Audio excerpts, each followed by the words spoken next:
Top অর্ডারদের ব্যর্থতায় আরও একবার কপাল পুড়ল বাংলাদেশের। শেষ দিকে তানজিম সাকিব, নাসুম আহমেদরা আশা দেখালেও পরিণয় দিতে পারেননি ম্যাচ জয়ে। বোলারদের খরচে বোলিংয়ের পর লিটন, সাইফরা সবাই ছিলেন চরমভাবে ব্যর্থ। যদিও লোয়ার অর্ডারের কল্যাণে লড়াই জমে ওঠে মাঝের সময়ে। এমন উত্তেজনাপূর্ণ ম্যাচ শেষে বাংলাদেশের পরাজয় নিয়েই বাকিটা জানবো রিপোর্টে। মিরপুর থেকে চট্টগ্রাম দূরত্বটা প্রায় 250 কিলোমিটার। এই ব্যবধানের সাথে আজ যেন পাল্টে গিয়েছিল উইকেটের চিত্র। সাগরিকার এদিন সবুজ মাঠে তাই তো টস জিতে প্রথমে ব্যাট করার সিদ্ধান্তকেই সুবিধাজনক মনে করেছে ওয়েস্ট ইন্ডিজের অধিনায়ক। যদিও প্রথম 2 ওভারে বেশ চাপে ছিল তারা, তোলে কেবল 6 রান। চতুর্থ ওভারে তাসকিনের উপর চড়াও হন আলিক এথনাজে, 3-4 মেরে সেই ওভারে তোলেন 17 রান। পাওয়ার প্লেতে কোনো উইকেটই নিতে পারেনি বাংলাদেশ, খরচ করে 35 রান। এক প্রান্ত ধরে এথনাজে আগ্রাসী রূপে ব্যাট চালালেও ধীরগতির ছিলেন ব্র্যান্ডন কিং। দুজনের উদ্বোধনী জুটি ভাঙেন রিশাদ হোসেন। নবম ওভারে তার করা শর্ট পিচের হালকা টার্ন করা ডেলিভারি রিভার সুইপ খেলতে গিয়ে ডিরেক্ট বোল্ড হন 27 বলে 34 রান করা আলিক এথনাজে। এরপর শাইহুবকে সঙ্গে নিয়ে জুটি করার চেষ্টা করেন ব্র্যান্ডন কিং, তবে বেশি দূর আগাতে পারেনি তারা। 13তম ওভারের প্রথম 2 বলে পরপর 2 উইকেট নেন তাসকিন আহমেদ, যেখানে কাটা পড়েন 33 রান করা ব্র্যান্ডন কিং এবং 0 রান করা শেরাফান রাদারফোর্ড। তবে পরের ওভারে রিশাদকে 2 বলে 2 ছক্কা মেরে ম্যাচের মোমেন্টাম নিজেদের দিকে নিয়ে যান শাইহুব। মাঝে 4 ওভারে মাত্র 15 রানের স্পেল শেষ করেন নাসুম আহমেদ।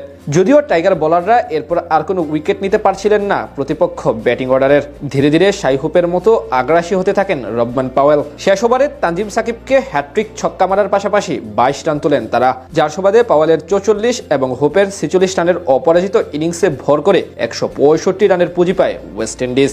জবাব দিতে নেমে শুরুটা ভালোই করেছিলেন বাঁহাতি ওপেনার তানজিদ তামিম। প্রথম ওভারে আকিল হোসেনের বলে 1-4 ও 1 ছক্কায় 12 রান আনেন এই ব্যাটার। তবে পরের বলে জর্দান সিলসের শর্ট লেন্থের বাউন্স পুল শট খেলতে গিয়ে মিডনে থাকা শেফার্ডের হাতে দারুণ এক ক্যাচ দিয়ে বিদায় নেন তিনি। ইনজুরি থেকে ফিরে ঠিকমতো মানিয়ে নিতে পারেননি লিটন কুমার দাস।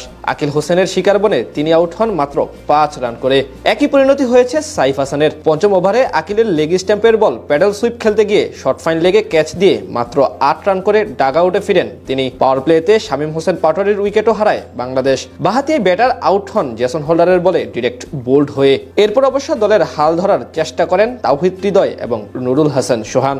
তবে এই জুটি বেশিক্ষণ আগাতে পারেননি একসঙ্গে। মাত্র 5 রান করেই পেভিলিয়নের পথ ধরেন নুরুল হাসান সোহান। এদিকে হৃদয় কিছুটা চেষ্টা চালালেও 12তম ওভারে জর্দান সিলসের বলে তিনিও কাটা পড়েন 25 বলে 28 রান করে। এরপর অবশ্য ম্যাচ জমিয়ে তোলেন তানজিম হাসান সাকিব এবং বাঁহাতি নাসুম আহমেদ। দুজন মিলে দুপ্রান্ত থেকে চড়াও হন প্রতিপক্ষ বোলারদের উপরে। সাকিব 3-4 এবং 1 ছক্কার সাহায্যে 33 রান করে আউট হন জেসন হোল্ডারের বলে। আর 13 বলে 20 রান করে ফিরে যান নাসুম আহমেদ। আর তার বিদায়ের পরই ম্যাচ হারা নিশ্চিত হয় বাংলাদেশের, অর্থাৎ লড়াই করেও পরাজয় বরণ করতে হয় স্বাগতিকদের। বিপরীতে সিরিজে এগিয়ে যায় ওয়েস্ট ইন্ডিজ।